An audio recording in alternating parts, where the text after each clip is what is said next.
Évitons les erreurs du passé. Cela ne vient pas de moi, mais plutôt de notre colonel national, président de la transition, Mamadi Doumbouya. Mon colonel, nous sommes tous d'accord avec ça. Nous devons éviter les erreurs du passé. Mais croyez-moi, aujourd'hui, ces erreurs du passé sont en train de se reproduire et il faut l'éviter. Il faut éviter ces erreurs. Parce qu'aujourd'hui, j'ai l'impression que ceux qui dirigent la transition, que ce soit au niveau du CNT ou du gouvernement, ils entendent mais ils ne comprennent pas. Ils ne veulent pas comprendre au fait. Les réclamations que l'opposition est en train de faire. Alors, évitez cela. Vous-même, vous avez dit, ici, que vous ne voulez plus qu'il y ait des manifestations pour éviter des morts. Parce que dans le passé, ça a été ça. Ceux qui étaient aux affaires ont financé des milliards en francs guinéens pour acheter des armements, seulement faire face à leur peuple. Mais aujourd'hui, ils sont où? Ils sont où? Ces hommes forts d'hier sont aujourd'hui faibles. Ils n'ont même pas droit à la parole. Alors, comprenez que vous aussi aujourd'hui, quel que soit le temps, vous allez quitter un jour.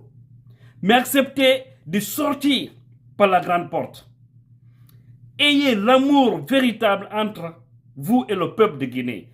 Aujourd'hui, les leaders politiques, il y a beaucoup de partis politiques, 58 partis politiques, et aussi pas les moindres, qui se sont retrouvés pour avoir un accord, pour avoir une déclaration commune. Sur les 58, 56 ont signé. Et vous avez vu les points de réclamation.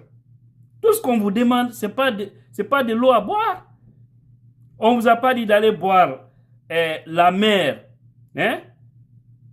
C'est-à-dire l'océan Atlantique. On vous a tout simplement dit d'ouvrir un couloir de dialogue et discuter avec ces partis politiques. Parce que quoi que vous fassiez, vous allez terminer, c'est-à-dire par ça. Alors, mieux vaut commencer maintenant par ça. Parce que la transition a une vocation politique. C'est ça. C'est ça la vérité. Donc, essayez de comprendre ces hommes politiques parce que la gestion que vous êtes en train de faire aujourd'hui, demain les affaires vont les revenir. Vous allez organiser les élections pour qui? Ce n'est en tout cas pas pour la société civile, ce n'est pas pour Ngabuntu, hein, qui vend des bengbe à Kindia là-bas au Grand Marché. Ce n'est pas pour Nene Mariama qui est à Pita là-bas, à Madina Nyano, de l'autre côté aussi. Non. Vous organisez ça pour ces leaders politiques. Alors s'ils vous disent, ouvrez-nous un couloir de dialogue et parlons de la transition guinéenne. Essayons de s'entendre. Où est le crime dans ça? Qu'est-ce qui peut vous empêcher de faire ça? C'est la moindre des choses à faire. Et je vois, au-delà de ça, la sortie du porte-parole du gouvernement. Je vais lire la partie que M. Ousmane Gawal, ce qu'il a dit, et c'est sur Africa-Guinée. C'est-à-dire, c'est suite à la sortie de ces leaders politiques.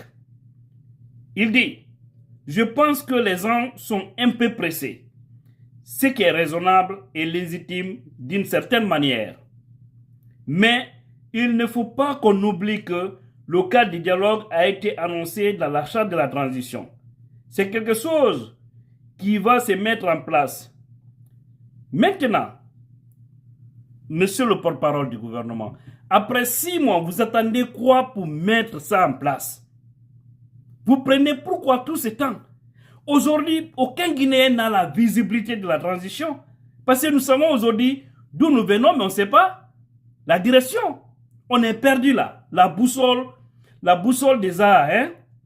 C'est-à-dire, c'est-à-dire, les virus ont attaqué la boussole. On ne comprend plus rien. Dites-nous, quand est-ce que cette transition va finir? Et les hommes politiques vous disent, venez, on va s'asseoir et déterminons la durée de la transition ensemble. Essayons de savoir quel organe va organiser les élections en Guinée et comment tout ça, cela va se passer. Comment est-ce que nous aurons un fichier électoral propre? Je crois que c'est aussi simple que ça. À moins que vous ayez un agenda cassé. Mais si vous savez que vous êtes venu pour vraiment éclairer tout, permettre que tout se passe bien, alors ayez le dos large. Mais si vous vous renfermez entre quatre murs et cherchez d'avoir ce code de popularité, je vous jure, ça sera un échec. C'est comme ça ils ont trompé Dadis, colonel Madi Doumbouya. On lui a fait comprendre que c'était l'homme le plus populaire. Mais les gens oublient le plus souvent, toutes les masses, toutes les personnes qui vous ovationnent, qui vous applaudissent là dehors, 80%, pour ne pas dire 100% de ces gens-là, ont des partis politiques. Ils sont attachés à un parti politique. Et si ces gens-là réclament aujourd'hui un dialogue, si ces gens-là vous disent, allons-y à un dialogue, il faut l'accepter. Et aussi, il y a un point important qu'on vous a réclamé. Hein? Le crime de sang. Sous le régime d'Alpha Condé, il y a combien de personnes qui ont été tuées? On ne va pas continuer à dire que nous allons continuer, c'est-à-dire, on ne va pas continuer à parler des autres. Il y en a beaucoup. Mais pourquoi il faut commencer par le crime de sang sous Alpha Condé? Parce que tous ceux qui ont commis ces crimes sont encore vivants. On ne va pas attendre leur mort pour dire qu'on va les juger.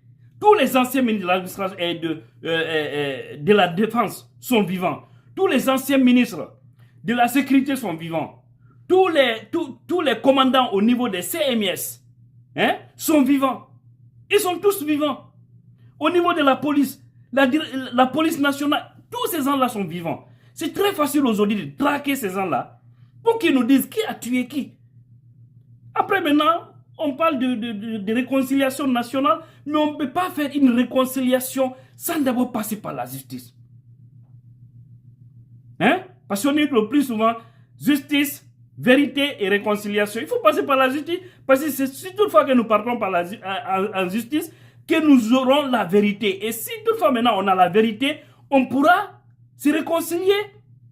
Si ce sont des choses à pardonner, on peut les pardonner. Mais si ce sont les choses impardonnables, alors qu'on applique la loi sur ces gens-là, cette affaire de Krief, nous sommes tous contents. Moi, en tout cas, je suis vraiment content. Et je reviendrai dans une vidéo où je vais parler de ça, parce que il faut que les gens comprennent que c'est les urnes qui donneront le pouvoir en Guinée. Pour le bonheur de la Guinée, pour le bonheur, pour la stabilité dans ce pays, c'est des hommes légitimes qui dirigeront la Guinée. Et pas les gens qui vont se cacher dans l'ombre et aller voir les militaires pour négocier le pouvoir. En tant que nous allons rester dans ça, nous n'irons nulle part. Mais je reviendrai dans une vidéo pour vous donner des détails par rapport à ça, les conséquences négatives aussi de toutes ces situations-là. Donc aujourd'hui, essayez d'écouter ces leaders politiques. Le RPZ, le PDN, également le parti de bloc libéral de Dr Faya Milmono, et comment on appelle ça, PADES de Dr Ousmane Kaba, et ils ont refusé de rejoindre. Ils disent que ça ne les intéresse pas, qu'ils ne sont pas concernés, ceci, cela. On comprend tout, mais croyez-moi que vous verrez une alliance entre ces gens-là. Mais rassurez-vous que le grand bateau va vaincre. Restons unis et solidaires. Je prie, colonel Madi Doumbouya, d'écouter. Franchement, je le prie. Parce que nous ne voulons plus voir de problèmes. Vous vous dites, vous ne voulez plus voir des manifestations. Alors, qu'est-ce qui provoque les manifestations? C'est le manque d'entente. Et qu'est-ce qui peut arrêter ça? C'est pour que vous devez accepter d'ouvrir vraiment vos cœurs, accepter d'écouter ces hommes politiques. Parce que c'est des gens qui ont une grande représentabilité dans ce pays. Aujourd'hui, les femmes sont en train de crier d'un côté, la vie est chère, ça ne va pas. Le FND c'est en train de dire un mandat, comment on appelle ça, transition mandat Mara. Donc, il y a plein de... C'est-à-dire, les Guinéens aujourd'hui sont embobinés. Et aujourd'hui, nous voyons des kidnappings par-ci, par-là. Il y a assez de problèmes. Colonel, essayez d'accélérer cette situation-là. Ouvrez un chemin parallèle. Vous pouvez continuer vos investigations, la lutte contre la corruption, mais parallèlement aussi, allons-y vers l'élection, parce que c'est là-bas où c'est avec ça nous allons terminer cette transition. Dans ça, vous allez sortir grand. Dans ça, demain, nous allons vous ovationner. Mais si vous continuez à écouter certaines personnes, ils vont vous induire en erreur, vous allez sortir comme Alpha Condé. Et c'est pas ce que je souhaite pour vous. Je l'ai toujours dit. Je vous aime, wallahi. Je vous aime. Si je viens ici, j'ai le cœur serré, je parle comme ça, c'est parce que je veux vous voir sortir grand. J'ai envie de voir demain, ici aux États-Unis, et que moi-même je sois parmi les gens qui vont vous réceptionner à l'aéroport pour dire que oui, c'est l'homme-là qui a sauvé la Guinée. C'est un bel exemple pour toute l'Afrique. C'est ça mon rêve. Mais pas demain que vous venez aux États-Unis si vous vous cachez. Vous partez en Europe, vous vous cachez. Comme Sekouba Konaté, mais pas aujourd'hui sortir devant une grande, c'est-à-dire devant une forte communauté guinéenne. C'est pas possible. Parce qu'il a raté la transition. Tout simplement parce qu'il s'est laissé avoir par des opportunistes de la République, des régionalistes. Et il est tombé dans ce trou. Aujourd'hui, il est où? Même Alpha qui l'a aidé a refusé qu'il rentre au pays. Il a fallu que vous, c'est-à-dire vous venez à la tête du pays pour voir Konaté qui a fait un deal avec Alpha Condé retrouver son pays. J'aurai plus de détails. Pardon. Nokumakan na me yata ibulo flala ake alanye kolne Mamadi Doumbouya. Wole kanyima la Guinée kaluma. Pour éviter des manifestations, ayez l'odorat. Le Premier ministre, on a l'impression que vous n'existez même pas. Et le cadre de dialogue doit passer par vous, le ministre de l'administration. C'est décevable au fait. Qu'Allah nous aide.